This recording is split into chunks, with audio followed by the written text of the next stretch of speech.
And I'm really pleased that we've got so many on here for our virtual social. And we're very pleased to have with us someone who's been a bit of a star of 2020. We've got Jay Flynn, MBE no less. Yes, there we go. We can see him waving. And I like his choice of T-shirt as well. He's got one of these on as well. So, yeah. Yes, thanks very much for joining us, Jay. No, it's a pleasure. Thank you very much for inviting me, and thank you for having me. It's a little bit different than what I normally do on a Thursday and a Saturday night. I can actually see people. Yes, absolutely. Yeah.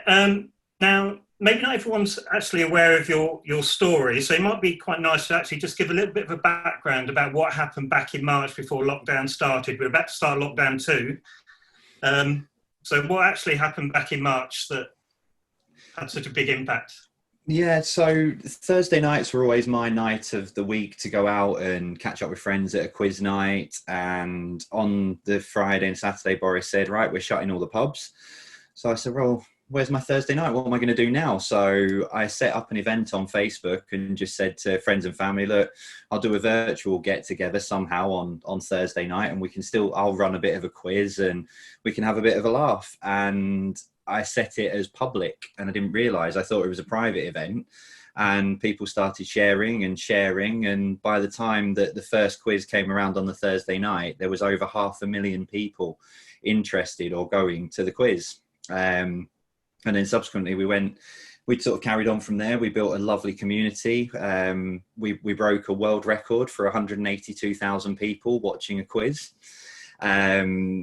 I've got the Points of Light award from the Prime Minister's office. But the most pleasing thing is the community that we've created, and we've raised over £750,000 for various charities over the last 7 months. So it's been a surreal 7 months, but it's been a lot of fun as well.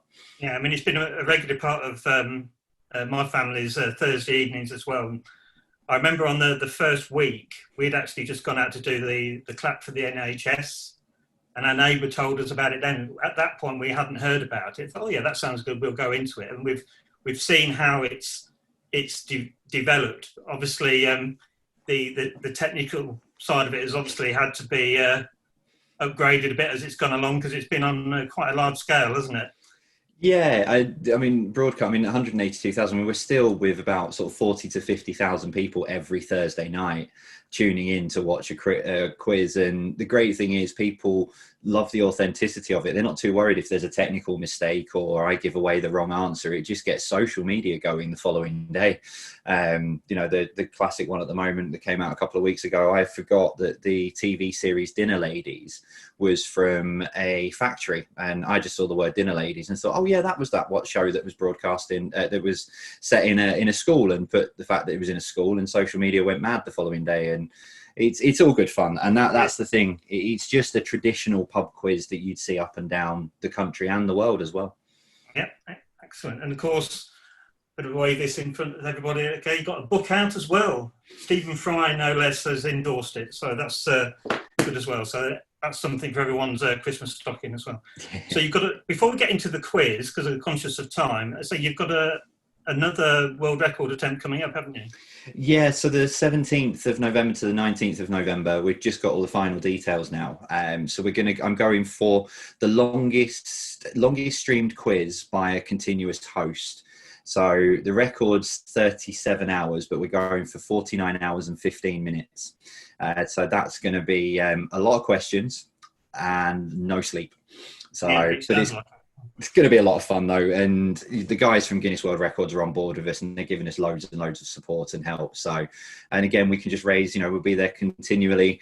People can drop in and out. We're going to set a schedule up. So there might be an hour on technology, then there might be an hour on sport, or there might be an hour on what is this? And I'll just hold a pen up for, 20 minutes. So it'll be a lot. It's going to be a lot of fun. And again, raise a lot more money for charity as well. Excellent. Yeah, it's good fun. Technical issue. I'm rubbing off on people now. That just seems to be. Yes, so you were saying actually you had one of those issues, the astrology question as well, didn't you? Oh yeah, that was brilliant. That was me not going through my slides and asked the question. The answer should have been Taurus, and for some reason I'd not gone through my slides and it just said Justin Timberlake as the answer to the question. So it went crazy on social media the following day, where everyone was saying, I didn't know I was Justin Timberlake. I didn't know my star sign was Justin Timberlake. There's a few people who were renaming them, saying, well, if Tauruses get to be Justin Timberlake, well, I, as an Aries, I want to be George Clooney and stuff like that. So there was a whole new celebrity sort of star signs that people were putting together. I moved Milton Keynes to Hertfordshire, out of Buckinghamshire. That didn't go down well, did it? No, that didn't go down well. I've since made a public apology to the wonderful people of Milton Keynes, which was quite. I'm allowed back in now, I think. So, yeah. But yeah, I mean, that's why people enjoy it, because it's just a quiz. It's a fun quiz that you'd find up and down the country, and there are always going to be questions that people will debate and answer, and people think knowledge that they thought they had, but. Pub quizzes, you generally got 40 to 100 people. I've got, nearly 40,000 people sort of arguing back at me. So a lot of the time it's like, I'm sorry. Yeah. Okay. Yeah. You might be right. I've missed that bit. So, but it's great fun. It really is.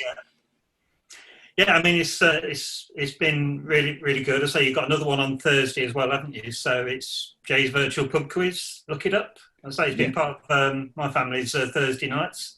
Definitely. And, I think we're naming Thursday Series 2 because we posted yesterday on Facebook about it.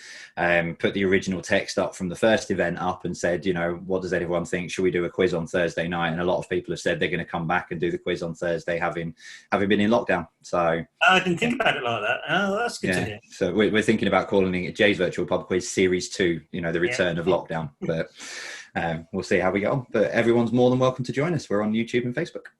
Excellent. Yeah, Lindsay has very kindly put the link up to the little blog that we did a week or so ago, and that's got a bit more about Jay's story. There's also a couple of links to a couple of the charities that you've worked with.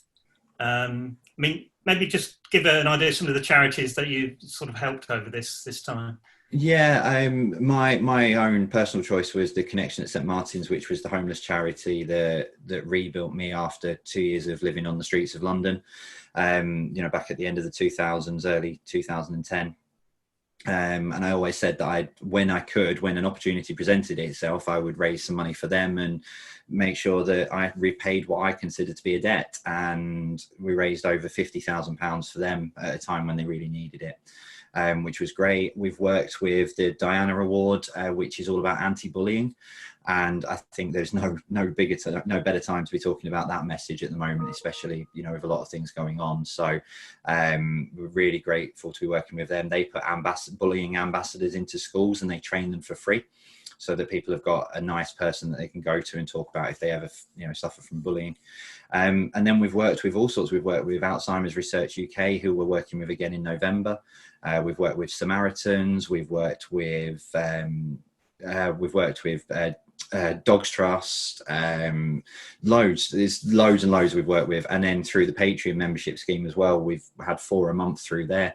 So we're working with Air Ambulance and places like that. So we support as many charities as we can, just to give them a platform that they can talk about what they their charity, and give them a bit of focus. Excellent. Well, thanks very much again. It's I think people seem to have really enjoyed that. There's been some really positive comments on there, and who knows? Maybe one day in the future we can do this again. I'll have to come up with another 5 questions for it. So. No, well, thank you very much for having me. It's been a pleasure, and